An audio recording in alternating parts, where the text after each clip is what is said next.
कनिष्ठ जी राजस्थान से। राधे राधे महाराज। राधे राधे महाराज जी। महाराज जी, प्रभु श्री राम जी ने अंगद जी पर ऐसा क्या जादू किया कि अपने पिता के वध करने वाले से कह रहे हैं कि आप मुझे विदा मत करिए, मैं आपके घर में छोटे क्योंकि अंगद ज्ञानी महापुरुष है।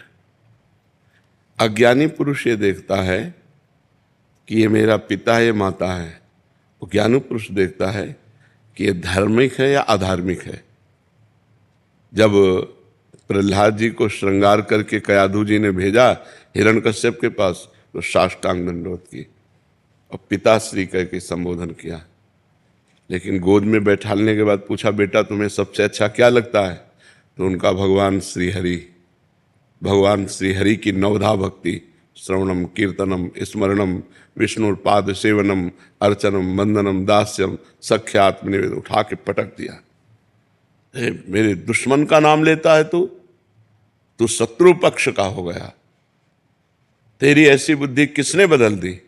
तो कहा दैत्यराज, भाषा बदल गई, पिताश्री नहीं कहा दैत्यराज।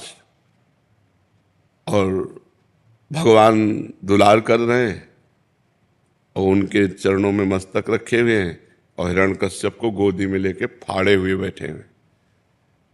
तो वहां पिता नहीं है, वहां भगवान का विरोधी है। ऐसे ही अंगद जी ज्ञानी महापुरुष हैं। उन्होंने देखा पिता के आचरणों को और पिता की सदगति को देखा कि ऐसे आचरण वाला भला ऐसी सदगति को कैसे प्राप्त हो सकता है। ये तो राम जी की कृपा है, भगवान श्री राम की अहेतुकी कृपा है कि अंतिम समय अपने बाण के द्वारा उनका जीवन लीलांत हो रही और वो भगवान के दर्शन करते हुए, जो बाली जी हैं वो भगवान के दर्शन करते हुए शरीर छोड़ रहे हैं। ये भगवान की कृपा को अंगद जी ने देखा। अंगद जी को ज्ञान है, कोई मोही पुरुष थोड़ी है। कि आपका प्रश्न था तो आप समझ पा रहे ना। हाँ, उनको ज्ञान था कि भगवान श्री राम की कृपा से जो अपने अनुज बधू के साथ गलत करना महापाप है और कई तरह के पाप करने वाला व्यक्ति है, वो भगवान के दर्शन करते हुए शरीर छोड़ रहा है। भगवान सामने खड़े, अंत में भगवान ने कहा मैं तुम्हारे प्राणों को, उनका प्रभु ये तो बहुत दुर्लभ अवसर है कि स्वयं आप हमारे सामने खड़े हैं और हमारे प्राण निकल रहे हैं। नाथ अब नहीं, अब धोखे में नहीं पड़ सकता। तो अंगद जी खड़े सब सुन रहे हैं ना। तो अंगद जी को पता है श्री राम कृपा से हमारे पिता का उद्धार हुआ, इसलिए श्री राम जी के प्रति विशेष भाव है और विशेष भक्ति है और विशेष बल है श्री राम जी का।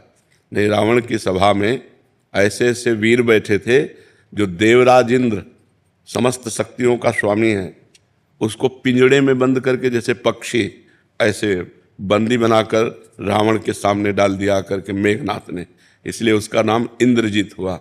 और जहाँ ऐसे ऐसे देवांतक नरांतक बड़े बड़े महाबली बैठे हुए हैं, उनके बीच में ताल ठोक करके पैर जमा दिया अंगद ने। कैसे? राम प्रताप सुमिरपन रोपा, भगवान की महिमा का स्मरण करके अगर तुम्हारी सभा में कोई वीर हो तो मेरा पैर उठा दे, राम जी वापस चले जाएंगे, सिया जी को हार जाएंगे। कोई वीर ऐसा नहीं था। सभा में 10-10 हजार वीर एक साथ लगे। भगवान का ज्ञान जिसे हो जाता है तो फिर धर्म अधर्म का ज्ञान, माता पिता परिवार के मोह का ज्ञान, ये सब। तो वो ज्ञानी महापुरुष हो, अज्ञानी थोड़ी है। तो समझ पा रहे आप?